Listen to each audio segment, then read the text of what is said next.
조금 전에 믿고 말할 수 없는 영광스러운 즐거움, 인간의 언어로 표현할 수 없는 영광스러운 즐거움, 그것은 영혼의 구원이다라고 얘기를 했습니다. 1장 11절에 보면 이 구약에 예언했던 선지자들이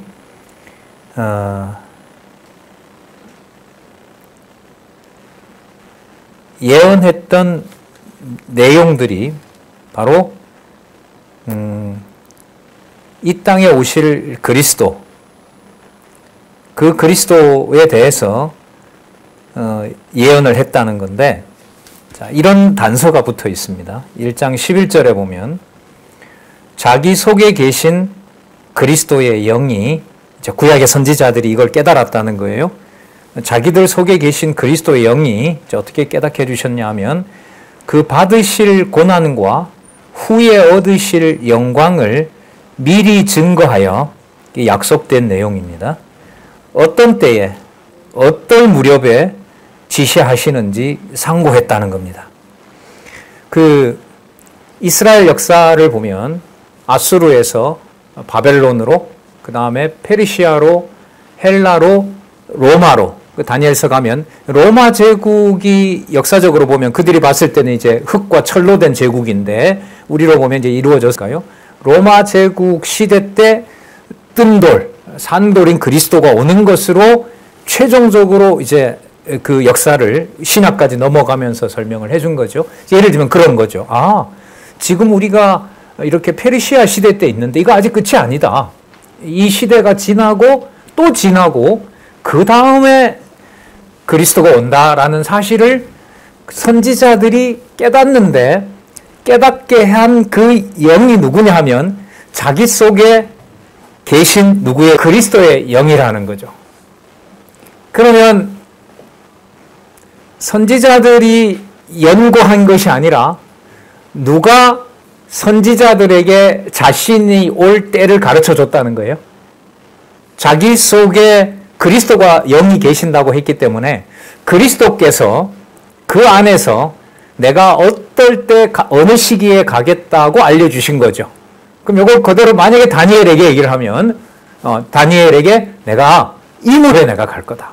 너가 지금 이 바벨론 시대도 겪고 있고 페르시아 시대도 겪고 있는데 내가 갈 시간은 헬라도 아니고 내가 그 철과 흙이 범벅이 된 아주 무서운 그 세력의 중간에 내가 갈 것이다. 그리고 그럼 그때 오셔서 뭘 하는데요? 라고 물으면 여기 있는 대로 내가 고난을 받고 또 뭐 한다? 고난을 받고 후에 내가 영광을 얻는다. 이거는 뭐냐 하면 부활인 거죠. 이 부활은 무엇을 다 내준 다음에 얻게 된 영광이죠? 육신을 다 내어준 겁니다. 그럼 아까 고린도 후서에서 얘기했던 대로 예수 그리스도의 육신마저도 내어주는데 천지부터 창조 때부터 지었던 모든 피조 만물들도 전부 뭐 해버리겠어요? 다 없애고 어디에 속한? 새하늘과 새 땅에 속한 누구를 통해서 보여줬냐 하면 그리스도를 통해서 부활 사건으로 확증해 주신 하늘에 속한 영광을 보여준 겁니다. 그것을 구약의 선지자들이 기록하도록 했고 그걸 그대로 이루어진 사건을 사도들이 받아서 그대로 기록한 거기 때문에 기록한 그 내용을 그리스도에 대해서 기록을 할 때는 이 땅에 왔던 단순한 역사적 사실 어디에 있는 그리스도의 본질을 말하는 것이다. 새하늘과 새 땅의 주관자가 되시는 분을 말하는 것이다. 그래서 12절에 보시면은요, 이 섬긴 바가 자기를 위한 것이 아니요. 이때 이 섬긴 바가 뭐냐면, 계속 볼게요. 이 섬긴 바가 자기를 위한 것이 아니요. 너희를 위한 것임이 계시로 알게 되었다. 계시로 알게 되었다.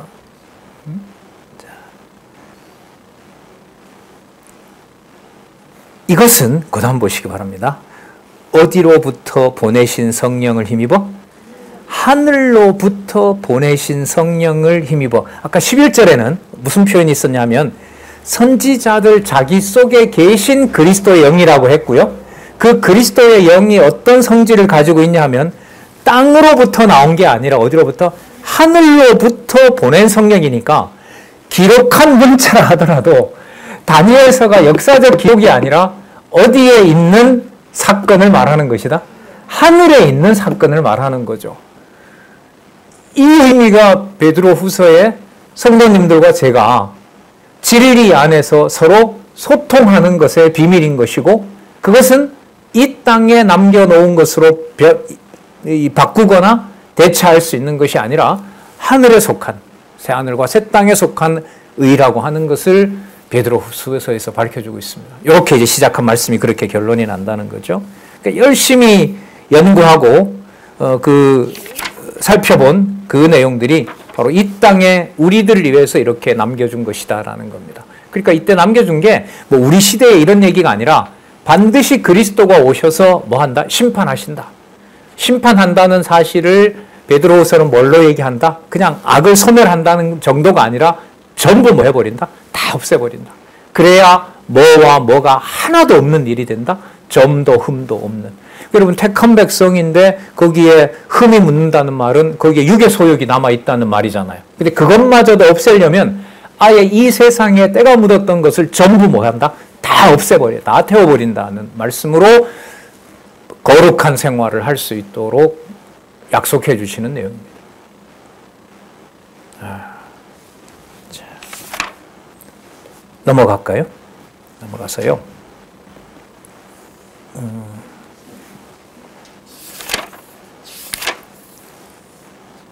1장 19절입니다. 1장 19절. 조금 전에 말씀하고 바로 연결이 되기 때문에 보겠습니다. 자, 우리 아까 결론에 봤을 때 점과 흠이 없도록 이 세상의 모든 것들을 없애버린다라고 얘기를 했습니다. 자, 그럼 그게 무슨 기준에 따라서 어떤 기준으로 그렇게 하는 것이냐는 19절 보시기 바랍니다. 같이 한번 읽어볼까요? 19절부터 20절까지 한번 보겠습니다. 시작. 오직 흠없고 점없는 어린 양 같은 그리스도의 보배로운 피로 한 것이니라. 그는 창세 전부터 미리 알리신 바 된 자나 이 말세에 너희를 위하여 나타내신 바 되었다. 답이 나왔죠? 점과 흠은 누구 모습으로 만들어 놓을 것이다? 어린 양 그리스도. 예, 그리스도의 보배로운 피로 한 것이라고 했으니까요. 그리스도의 보배로운 피가 바로 거기에 어떤 흠과 점이 없도록 하신 사역이 된다는 겁니다. 그런데 이것은 언제부터? 창세 전부터 미리 알리신 바 되었다. 그 근거를 굳이 든다고 하면은요, 저는 이 요한복음 17장 전체를 근거로 들고 싶습니다. 요한복음 17장에 기도하는 내용이 바로 예수님께서 어디에 있었던 상황을 기도하는 거냐 하면 창세 전에 있었던 것을 기도해요. 아버지요, 창세 전에 우리가 누렸던 영광을 이들에게도, 그리고 이들이 아닌 다른 민족에게도, 그 이방인들에게도 하나님 주시기를 원합니다. 떠나시지 마시고 제가 아버지 안에 있었고 아버지가 제 안에 있고 저들이 우리 안에 있는 이것을 하나님 꼭 지켜주시기 바랍니다. 자, 그러면서 21절에 보면 저를 죽은 자 가운데서 살리시고 영광을 주신 하나님을 그리스도로 말미암아 믿는 자다. 이렇게 이제 성도들에 대해서 얘기를 하고 있습니다. 네.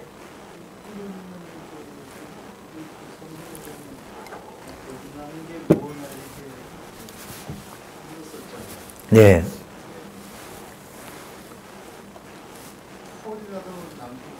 네. 네, 예.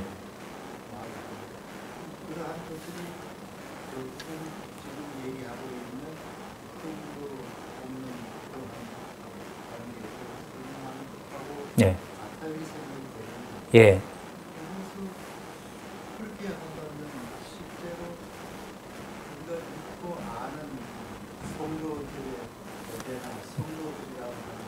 네. 이것을 이해하고 알 수 없는 그런 기준에서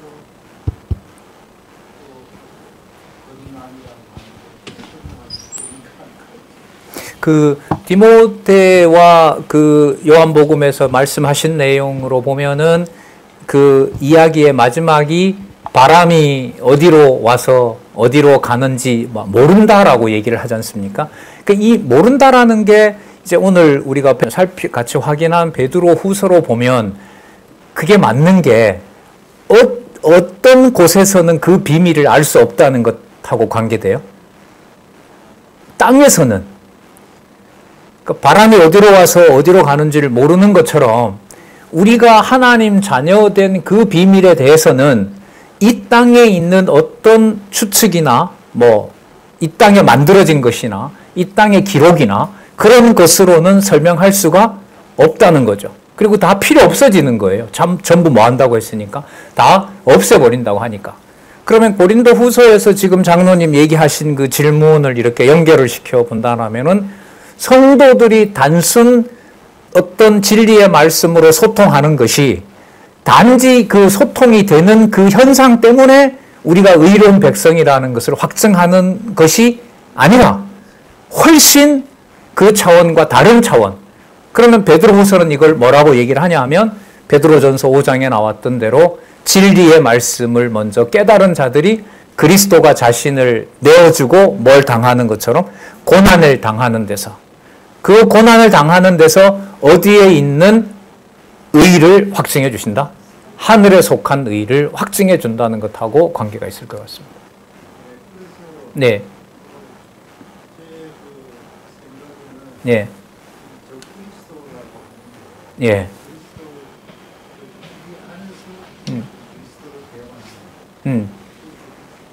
그렇습니다. 예, 네. 우리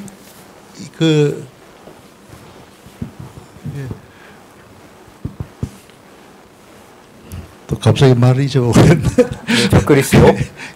예, 그 적그리스도라면 그러면 문제는 성경을 전하고 말씀을 가르치시는 자들, 목사님들이 이러한 그 해석을, 이런 말씀을 바로 전하지 못하는 그런 부분들에 그분들은 다 그럼 적그리스도다 이렇게 설명할 수가 있겠습니까?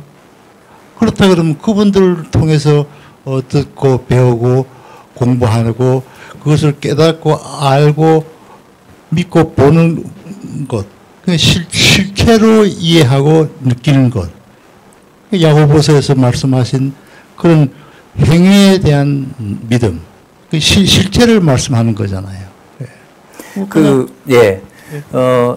목사님들에게 초점을 두기보다 베드로 후서에서 말씀하신 것을 근거로 본다면은 무엇이 넘어뜨리고 무엇이 세운다? 말씀이. 근데 그 말씀을 베드로 후서는 뭐라고 얘기를 하고 있냐면 이게 이제 엄격해지는 거죠. 어디서부터 어디까지. 구약, 지금 아까 본 여러분 1장 18절은 구약 얘기하죠. 후서 얘기는 구약뿐만 아니라 어디까지? 다른 사도들이 쓴 것까지. 그럼 성경 전체로 보면 성경 전체 계시 기록 모두 그 모든 기록 내용을 적그리스도 얘기인데요. 모든 기록 내용을 어디에 성경신학의 논리로 근거로 말씀을 드리면 지금 이 본문하고 관련해서 어디에 근거를 둔 해석으로 바꾸거나 어디에 속한 해석으로 끝을 낸다면 어디에 있는 해석으로. 그러니까 우리가 이해하고 납득하는 해석으로 우리가 만약에 동의를 하고 우리가 그걸 지키고자 하고 우리가 유지하고자 한다고 하면 그것은 어디에 속한 말씀으로 떨어뜨려 놓는 거죠? 땅에 속한. 그러면 1.1핵이라도 어디에 떨어지지 않게 하신다 그랬어요. 땅에 떨어지지 않는다고 하는 것을 베드로후서의 말씀으로 보면 땅에 떨어지지 않게 하시는 가장 중요한 게 구약에서부터 계시기록 완성까지 전부 뭐 해서 봐야 된다? 연결해서 본다는 것하고 관계가 됩니다. 그래서 이게 아까도 제가 말씀드린 게 자꾸 무섭고 두려운 거죠. 그러니까 저도 시간이 나면 어떻게 보면 양보다가는 요즘 이제 저는 몇 차례 강의하는 시간에 그 과목들의 연결을 이제 확인해보고 이제 또 요즘 우리 세 번째 단락 공부하니까요. 신약에서 구약을 안내하는 내용, 구약에서 신약을 안내하는 내용. 그것과 장로님이 지금 물으셨던 적그리스도를 배척하는 것과 보통 관계가 있는 것이 아니라 가장 깊은 관계가 있지 않냐. 이런 면에서 이러한 성경 해석의 엄격함을 어떤 개인의 주장으로 볼 거냐, 이걸 하나님의 말씀의 능력으로 볼 것이냐라는 문제에 대해서 교회 동력자협회 말씀운동은 뭐가 운동한다? 말씀이 운동한다. 그리고 그 심판의 규모와 방법은 어떤 지식의 양과 어떤 인간의 논리의 단단함을 뭐한다? 훨씬 넘어서는 문제가 된다. 그래서 제가 그런 말씀 드렸는데, 베드로, 요한 1, 2, 3, 4 가면 나오는데요. 적그리스도는 이런 면에서 나간 누군가의 타인이 아니라 누구 문제와 연결된다? 말씀을 보는 제 자신의 문제와 직결된다. 그래서 우리가 성경신학에서 뭐라고 하냐면, 남을 가르치려고 배우지 말고, 권할 때 그러잖아요. 가르치려고 배우지 말고 누구 양식이 먼저 되도록, 당신의 뭐 양식이 먼저 됐으면 좋겠다. 그것도 명령이 아니라, 그렇게 이제 얘기를 할 수 있는 거죠. 그래서 저는 장로님 그 말씀을 또 계속 이제 앞으로 질문해 주시면 고맙겠는데요. 이게 요한 1, 2, 3서에 가서 이게 어떻게 확증되는지를 지금 질문하신 거, 지금 베드로 후서 이게 연결이 된다고 봅니다. 그러니까 아까 그 성경을 성경대로 가르치지 못하도록 했던 그 이른바 중세 천년, 장로님 역사 아시겠지만은 중세 그 유럽 기독교의 역사는 굉장히 무서운 역사죠. 안 망한 게 거기서 어떻게 그 진리의 등불이 그 16세기에서 그렇게 폈는지, 하지만 뭐 말씀이 살았고 운동력이 있으니까요. 천년의 부패를 다 그냥 찔러 쪼개고 다 불태우면서 진리의 말씀의 권위가 서서 이제 한국에 우리는 이제 개신교라는 큰 범주에서 우리가 이렇게 배우게 됐다고 생각합니다. 거기에 드러나는 것은 누가 구원을 받고 안 받고가 아니라 하나님의 능력의 말씀이 어떻게 하느냐. 이게 저는 여호와 계시 관점이라고 그렇게 생각을 합니다. 또 질문 있으시죠? 또 하시겠습니까, 나중에? 하지만 예.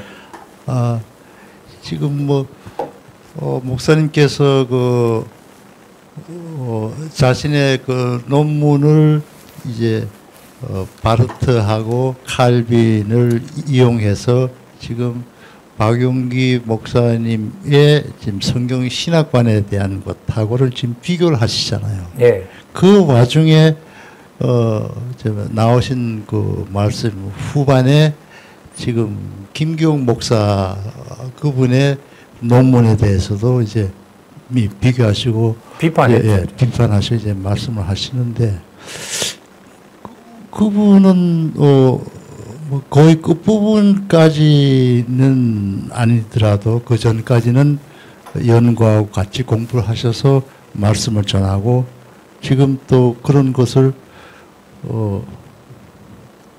상상하지 못할 정도로 그런 환경 속에서 지금 진행을 하시는데, 이런 부분도 과연 어떻게 설명할 수 있겠는가. 상상하지 못한다는 얘기는 지금 이제 뭐 3대 언약에 대해서 거기에서 일어나는 환경도 왕국에 비유하고, 이런 말씀들은 뭐 저 개인이나 뭐 다들 공유한 입장에서는 실질적인 그런 말씀을 논문으로 썼으니까 확증이 됐다 이렇게 보지 않습니까? 예. 근데 그게 자세한 얘기는 또 질문을 그 신학 시간에 좀 더 이제 그 책을 보면서 말씀을 드리겠고요. 그러니까 그것하고 이제 오늘 베드로 후서에서 아까 살펴본 대로 구약의 모든 선지자들이 아까 중요한 단서가 나왔습니다. 선지자들이 주도적으로 해석합니까? 그리스도의 영이 주관합니까? 이게 엄청 중요하죠. 그래서 저는 이 말씀이 운동한다는 사실, 이게 이제 매우 중요한 전제가 된다고 봅니다. 근데 그 방법이 아까 조금 전에 저도 그런 예를 들었잖아요. 어떤 악도 없는, 그것도 에덴 동산을 회복했으니까 얼마나 완벽한 세계겠습니까? 그런데 그 세계를 뭐 해버린다고요? 사단에게 맡기고, 사단에게 맡겨야 전부 뭐 할 수 있어요? 악이 다 지배하니까 다 멸해버릴 수가 있잖아요. 그런 하나님의 말씀이기 때문에 말씀 운동의 역사 속에서 우리가 충격이라고 받아들이는 것도 하나님의 말씀의 권위로 보면은 그게 누구 기준의 충격이냐라고 하는 것을 또 한번 생각해 볼 필요가 있다고 봅니다. 그건 개인적으로도 마찬가지예요. 우리 권사님 계시지만 이 말씀을 이렇게 듣는데 이런 삶의 문제는 좀 거뜬히 해석해 가면 안 되나요? 라고 하는데 진짜 그거야말로 누구 기준이에요? 우리 기준이거든. 좀들 아니겠습니까? 좀 이런 사소한 문제는 그냥 말씀 한 구절 딱 보면 하나님 살아계시구나 얼마나 좋겠어요. 근데 이게 어떤 말씀하고 부딪히냐 하면 어디로부터 내려온 성령이라 그랬죠? 하늘로부터 내려온 성령이고 누가 주관해 가는 영이다? 그리스도가 주관해 가시는 영이다라고 하는 그게 뭐하고 관계돼요? 기록한 말씀 하나하나에 연결하고 더 관계되거든요. 그런 면에서 장로님 성경신학이 소개해준 성경개론의 구조를 계시 관점으로 여호와의 살아계신 증거로 창세기부터 계시록까지 확증한 것을 임의로 바꾼다는 것에 대해서는 저는 받아들일 수가 없다. 그걸 이제 제가 논문에서 밝혀드린 겁니다. 예, 그건 이제 신학 시간에 신학적인 부분들은 좀 더 확인해 보도록 하겠습니다. 자, 그런데 여러분 여기서 아까 구약의 선지자들이 말씀을 예언하면서 누구를 위해서 연구했다 그랬죠? 우리를 위해서. 그러니까 우리를 위해서 연구한 것은 본인들이 그리스도의 영이 연구하게 해서 다니엘이 그리스도가 언제쯤 온다는 걸 밝혀줬잖아요. 그잖아요. 철과 흙 있는 우리말 로마 시대 때. 그리고 그러면 그때 연구를 하면서 그리스도가 죽으시고, 근데 아까 죽으셨던 게 아까 어떤 모습으로 나왔냐면 흠과 점이 없는 어린 양인과 같은 보배로운 피라고 그랬죠. 그러면 그때 고난과 부활 사이에 그리스도가 흘리신 고난의 피는 자신을 위해서 흘린 걸까요? 아니죠. 누굴 위하여? 우리를 위하여. 그럼 우리를 위하여 흘린다는 것은 선지자들이 기록한 그 말씀의 내용이 어린 양의 보배로운 피란 말이에요. 그럼 그 보배로운 피의 확증은 말씀이신 진리이신 그리스도를 중심으로 유대인과 이방인이 뭐가 되는 사건이죠? 하나가 되는 사건이고, 조금 전에 또 나왔어요. 창세전에 미리 아까 뭐 했다 그랬습니다. 알림 바 됐다 그랬죠. 그러면 유대인이다 이방인이다라는 현상적인 구분이 아니라 언제 함께 있었던 창세전에, 그래서 제가 아까 또 요한복음 17장을 말씀을 드린 거잖아요. 그 비밀을 어디에서 알게 되는 거죠? 이 짧은 베드로 편지를 받아들이느냐 아니냐의 차이가 있는 거예요. 베드로 거도 받고, 그런데 사도 바울하고 베드로는 좀 다르지. 정작 베드로는 그 편지가 자기랑 뭐라고 하는데 똑같아라고 얘기를 하고 있는데 그걸 바울 편지다, 베드로 편지다 이렇게 나눠버리면 따로따로 사사로이 해석하는 일이 벌어지는 겁니다. 그럼 우리가 그렇게 수십 번, 수백 번 들었고 얘기했던 알고 믿는 것이 하나가 된다는 일이 베드로 후서에 와서 뭐 로마서라든지 고린도 전후서에서 살펴봤던 상황보다가 심각함으로 보면 일체 어떤 점과 흠도 이 땅에 남겨두지 않고 하나가 되게 한다는 겁니다. 그러니까 성도가 진리 안에서 교제하는 것, 알고 믿는 것이 하나 된다는 게 에베소서에 나오잖아요. 그 구문이. 그게 에베소서에 나오거든요. 근데 그 구절이 에베소서, 빌립보서, 골로새서, 데살로니가 전서, 디모데 전서, 그 다음에 빌레몬서까지 디모데 와서 야고보, 히브리서, 야고보 지나서 베드로 전 특히 후서에 와서 성경 권위를 확증하는 것과 관련을 짓게 되면 알고 믿는 사건이 고린도 후서 5장 13절에 12절에 있는 대로 이 땅에 있는 일로 바꿀 수가 있다 없다? 없다. 그러면 성도들이 두세 사람이 함께 하는 걸 작다 크다 뭐 누가 인도하냐 목사가 있냐 없냐 지도자가 있냐 없냐라는 걸로 얘기할 수가 큰일 납니다. 큰일 납니다. 큰일 나는 게 아까 장로님이 얘기했던 저는 제 스스로는 어떤 심각함으로 보냐 하면 요한 1, 2, 3서에 나오는 바로 그 자가 말씀을 듣고 더 악한 길로 돼지처럼 개처럼 자기가 토해 놓은 것을 먹는 바로 이 전 적그리스도라고. 그래서 권사님 기억나실 겁니다. 적그리스도는 집안에 누구부터 시작한다? 자녀를 낳은 내부터 시작하는 게 바로 적그리스도다. 그렇게 지난번에 말씀을 드린 거예요. 당신 너무 후배 판다. 그래서 후배 파는 건지 죄인의 눈에 대한 몸부림인지 인간적으로 좀 다 해당이 되죠. 근데 다 해당이 되는데 알고 믿는 것이 하나로 만들어주는 순간 구약의 3000년 전에 있었던 다니엘 선지자와 현재 이 시대를 살아가고 있는 우리가 한글로 보게 하는 것이나 차이가 있다 없다? 있다는 겁니다. 아담이 1000년 산 거나 우리가 100년밖에 못 살고 요만큼의 지식을 가지고 가는 거나 성경에 하나라도 땅에 떨어지지 않는 말씀, 그 땅에 떨어지지 않으니까 어디에 있는 말씀으로 유지한다는 거예요? 하늘에 있는 것으로 유지한다는 거잖아요. 예. 그래서 이런 것을 설명하는 데서 여러분, 그럼 우리가 앞으로 뭔가를 더 해봅시다라는 말이 필요가 있어요, 없어요? 오히려 하면 저 그리스도죠. 오늘 아마 이 강의가 약간의 반발도 불러올 것 같아요. 그러나 근거를 대라고 하면 될 수 있을 겁니다.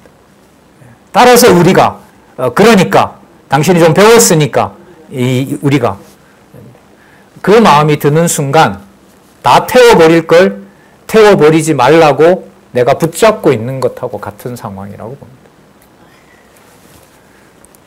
그래서입니다. 그래서 22절 보시면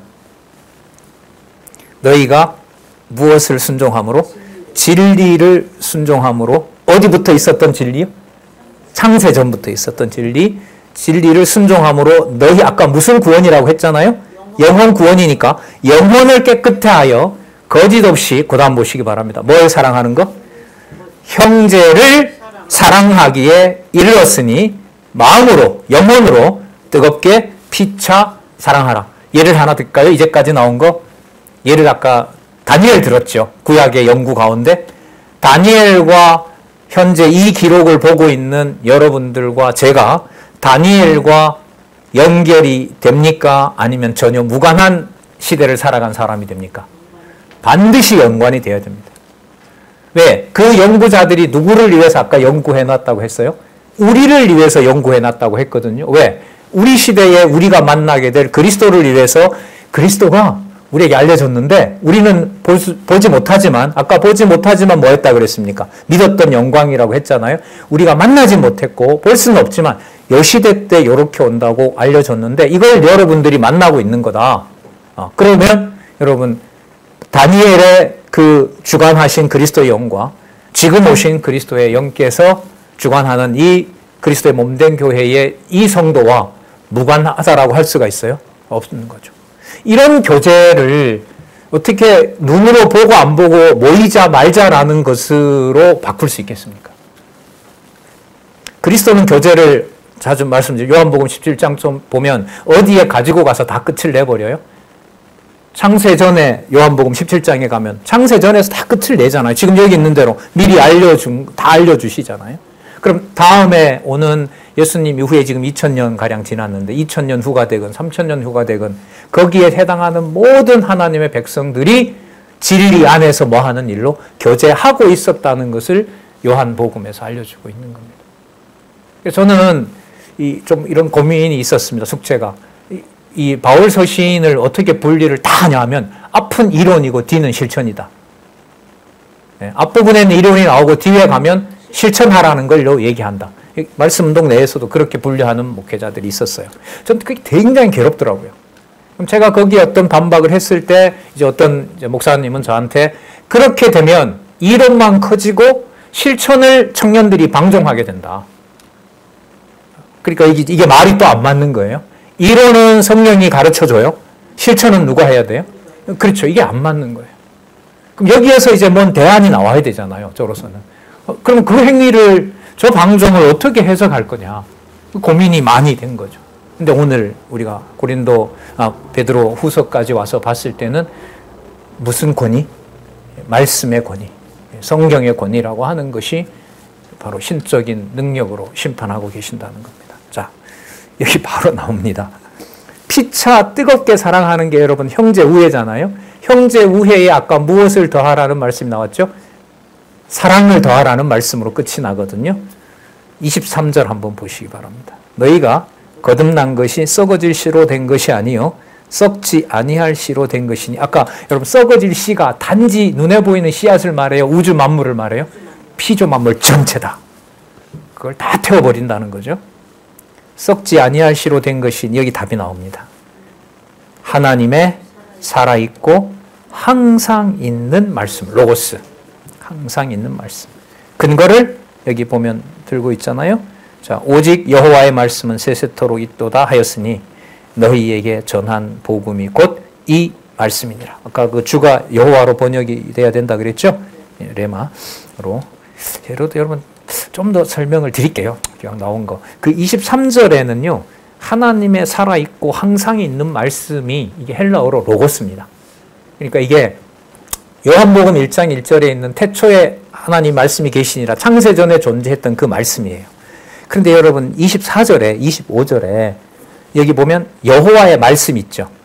요 말씀은 로고스가 아니에요. 이걸 레마라는 걸로 쓰거든요. 레마라는 걸로 쓰는데 간단히 말씀드리면 이 관계는 뭐냐면 로고스가 창세전 하나님의 영원하신 언약과 관계가 된다면은요.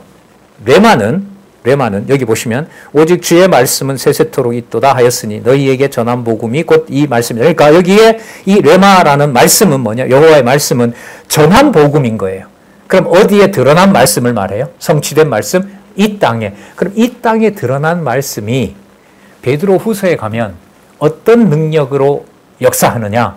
모든 우주 만물을 뭐 해버린다? 다 없애버리는 것으로. 그래서 무슨 권위로 돌려놔요? 태초에 있었던 로고스의 권위로 돌려놓는 겁니다. 그럼 그 돌려놓는 일을 주관해가는 역사를 뭐가 하느냐? 기록된 여러분 이 문자가 단지 문자가 아닌 여기 있는 대로 하나님의 살아있고 항상 있는 능력의 말씀으로 역사하는 겁니다. 살았고 운동력 있게 역사하는 겁니다.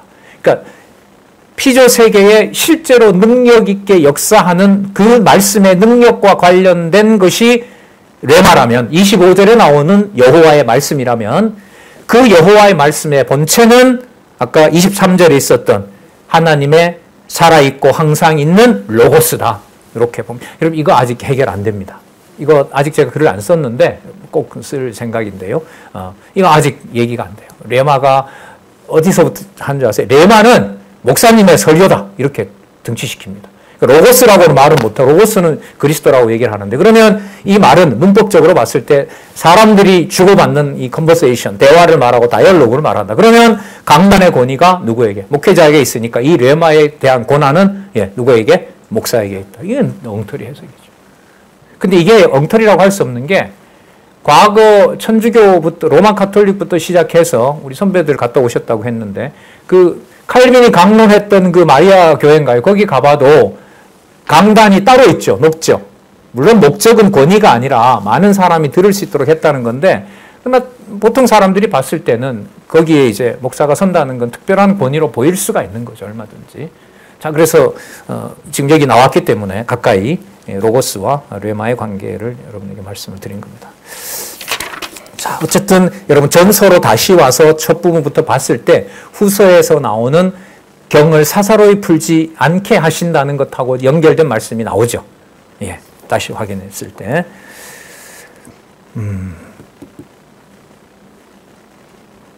5절 보겠습니다. 2장 5절 보겠습니다. 2장 5절. 4절부터 봐야 되겠네요. 4절. 2장 4절부터. 사람에게는 버림받았으나 하나님께는 택하심을 입은 보배로운 산돌이신 예수께 나와 너희도 산돌같이 무슨 집? 신령한 집. 신령한 집 베드로 후서에는 무슨 낱말로? 무슨 개념으로?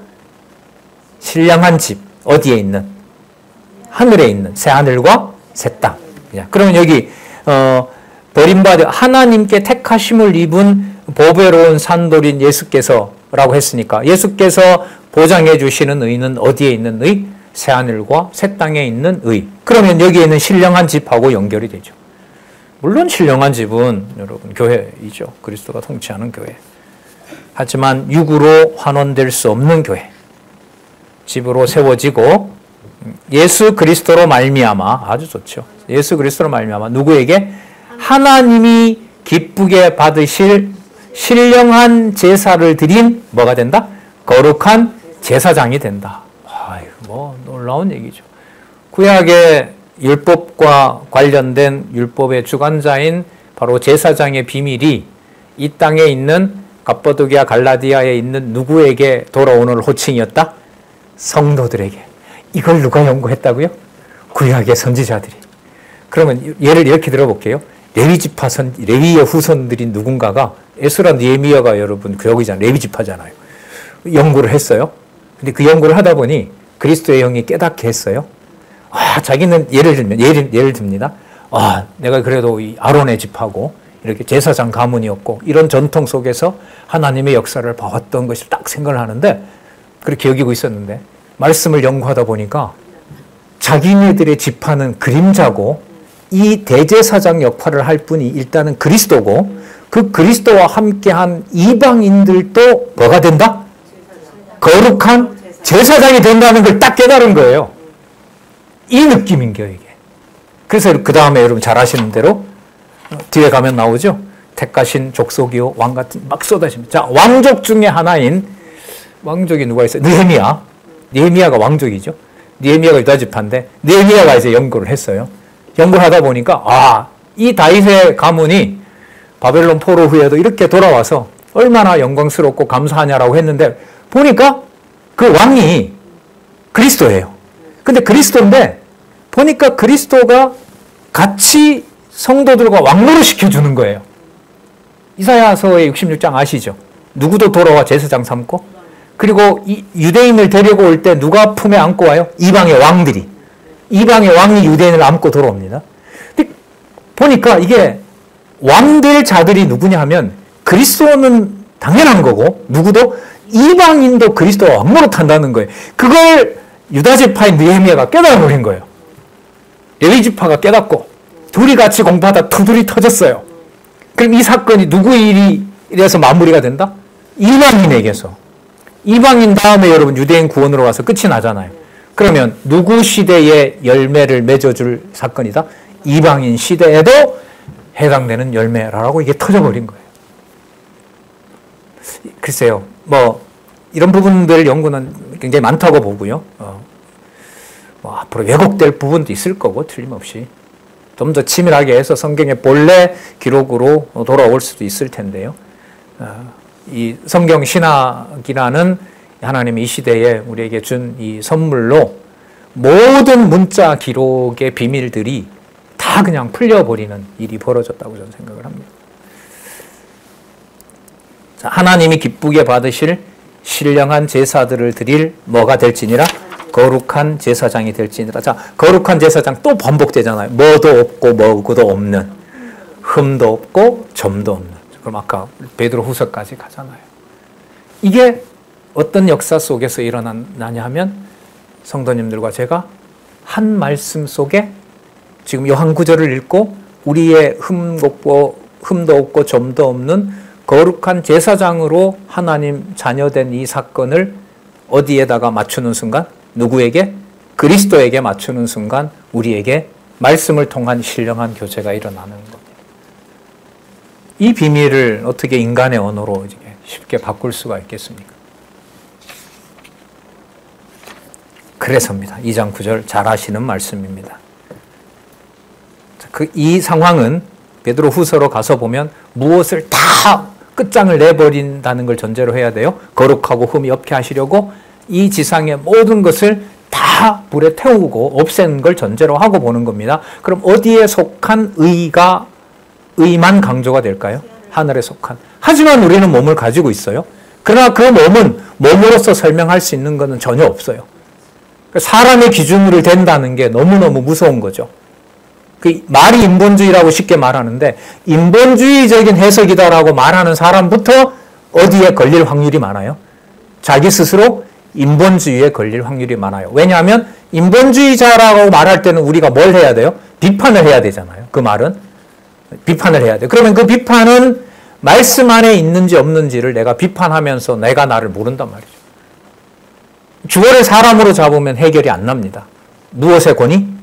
모든 우주 만물을 태우고 심판하는 항상 살았고 운동력 있는 말씀에다가 맞추는 겁니다. 이 말씀의 능력이 항상 하나님 있어주기를 사도들도 기도하고 있고 여러분들도 기도하고 있고요. 간절하죠.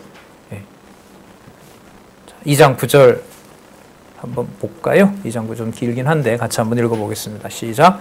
오직 너희는 택하신 족속이요 왕같은 제사장들이요 거룩한 나라요 그의 소유된 백성이니 이는 너희를 어두운 데서 불러내어 그의 기이한 빛에 들어가게 하신 자의 아름다운 덕을 선전하게 하려 하심이라. 여러분 이번 상세하게 지난번 설명드렸습니다. 특히 그 덕은 하나님의 능력입니다. 여기 주석에 보면 업적이나 타고난 재능, 명성 말하잖아요. 그 명성이니까 누구의 명성이냐 하면 하나님의 명성인 겁니다. 예. 거기 기이한 빛. 여러분 기이한 빛 베드로후서 2장에 가면 샛별이 떠오른다는 말 기억나세요? 이 빛이에요.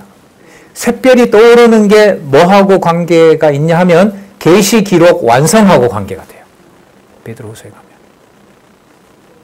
그럼 조금 전에 봤던 하나님의 항상 살아있는 말씀, 성령의 권위, 하늘로부터 내려온 성령, 그것하고 다 관계가 있죠. 예, 넘기셔서요. 넘어가겠습니다. 거룩한 생활의 실제에 가서 한번 보도록 하겠습니다. 2장 13절에 보면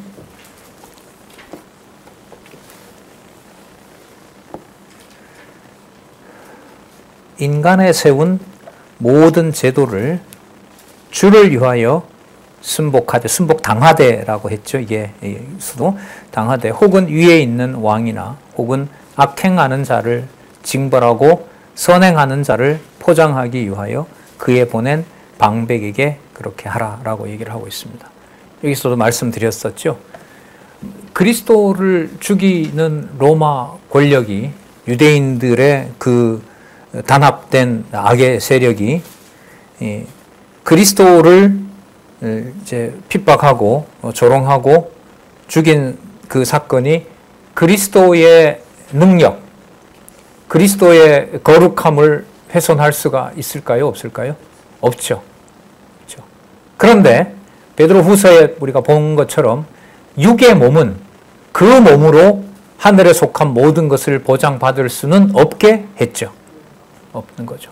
그러니까 그리스도의 몸은 몸이든 육이든 간에 그건 어디 일체 뭐가 없어요? 흠이 없어요.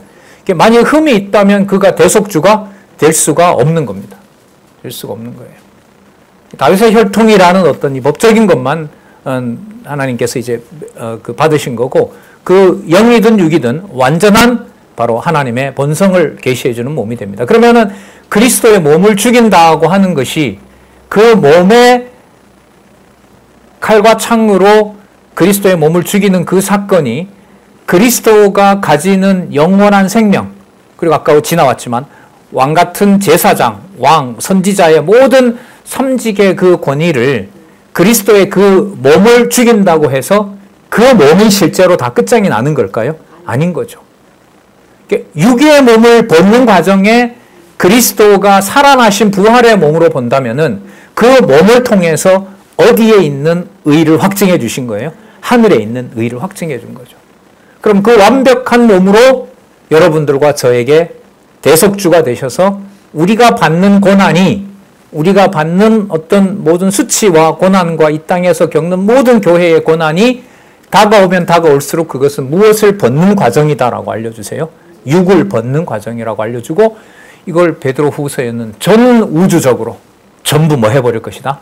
다 태워버릴 것이다 라고 얘기를 하고 있는 겁니다. 이 심판 속에 바로 거룩한 생활이 베드로 이제 후서에 가면 진리에 기록된 말씀으로 완벽하게 땅에 떨어지지 않게 하신다는 것하고 관계가 됩니다. 자, 그래서 16절에 보면 자유하나 그 자유로 악을 가리운 데 쓰지 말고 오직 누구의 종? 하나님의 종과 같이 하라. 아까 거룩한 족속이요, 왕같은 제사장이요, 나라요 다 설명했죠. 자, 그걸 다 포함하는 바로 하나님의 종과 같이. 그리고 그게 드러나는 구체적인 일은 뭐냐 하면 17절에 하나님 사랑 곧 형제 사랑, 무사람을 공경하며 형제를 사랑하며 하나님을 두려워하고 또 왕을 공경하라. 그러니까 이게 이제 어떤 자신네들의 욕심이 차지 않는다고 반역을 일으킨다든지 물리적인 힘을 가지고 교회가 어느 누구를 정복한다든지 피를 흘린다든지 하는 것은 바로 천국의 논리가 아닌 겁니다. 그 집단적으로 어떤 룰을 만들어서 거기에 위배되는 자를 세상의 물리력으로 없애고자 하는 것은 그리스도가 얘기하는 통치가 아니죠. 천국의 통치가 아니라고 할 수 있습니다. 그리고 아시는 것처럼 그 헤롯 가문에서도 또 로마의 백부장도 나오잖아요. 거기에도 누가 다 잘하고 있어요? 하나님의 백성들이 잘하고 있죠. 그렇게 예루살렘을 진멸하는 로마 권력 내에도 주의 자녀가 있게 되고 313년부터인가요? 로마 제국이 기독교 국가가 되는 어쨌든 엄청난 또 사건이 일어나고 거기에 또 부패가 일고 타락하게 되고 이렇게 되죠. 자, 2장 21절 보겠습니다. 2장 19절부터 보겠습니다. 애매히 고난을 받아도 하나님을 생각함으로 슬픔을 참으면 이는 아름다우니 죄가 있음 애를 맞고 참으면 무슨 칭찬이 있으리요. 오직 선을 행함으로 고난을 받고 참으면 이는 하나님 앞에서 이를 위하여 너희가 부르심을 입었으니 그 다음 볼까요? 그리스도도 너희를 위하여 고난을 받으사 죄가 있어서 고난 받으신 게 아니잖아요. 그리스도는 자 고난을 받으사 우리에게 너희에게 뭘 끼쳐? 본을 끼쳐 그 자취를 따라오게 하려 하셨느니라. 뒤에 보면 나오죠. 고난 받는 것이 복인 줄이라는 말씀이 이제 뒤에 나옵니다. 그럼 이걸 이끌어가는 분이 바로 다름 아닌 누구다? 그리스도다라는 거죠. 그래서 아까 구약의 연구자들에게도 누구의 영이?